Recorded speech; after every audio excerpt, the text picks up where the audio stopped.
this here. I'm Jeff Martin. I'm with Lincoln Hypnosis at gmail.com if you need that information. If anybody needs to contact me later, that is what that is for. If you want me to send you information about this class or anything else, I will be happy to send that to you. Just leave me your business card and I will email you whatever you need. So when we talk about the 5 fears that limit our ability for power and create that sustainable change in our life. When you think about the fear of rejection, first that's going to come from our parents, from our brothers, sisters, aunts, uncles, neighbors.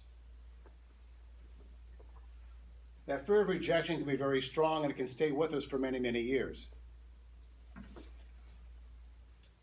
You can do some pictures in just a few minutes if you like, okay? At the end, that way we won't interrupt the class. Sorry. But that's okay. But that's okay.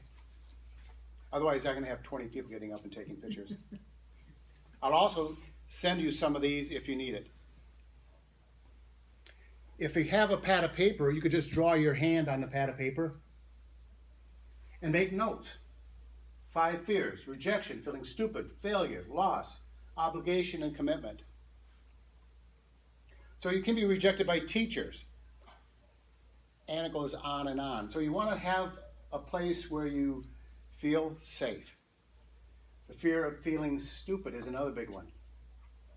How many of you in the 1st or 2nd grade were afraid to raise their hand because they thought the question was stupid?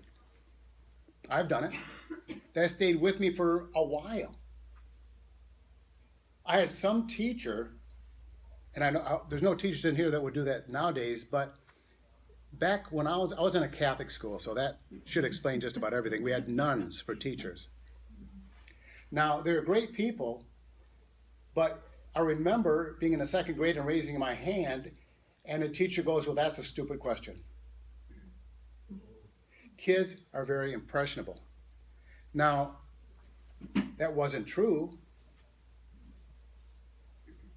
You want to be able to understand that our fears, especially as a small child, these fears are rooted in us from the time that we're born all the way through life.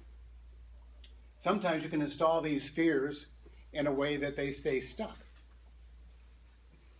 So if you want to let go of this, you want to let go of feeling stupid, the fear of failure is also huge. If you fail, why should you try?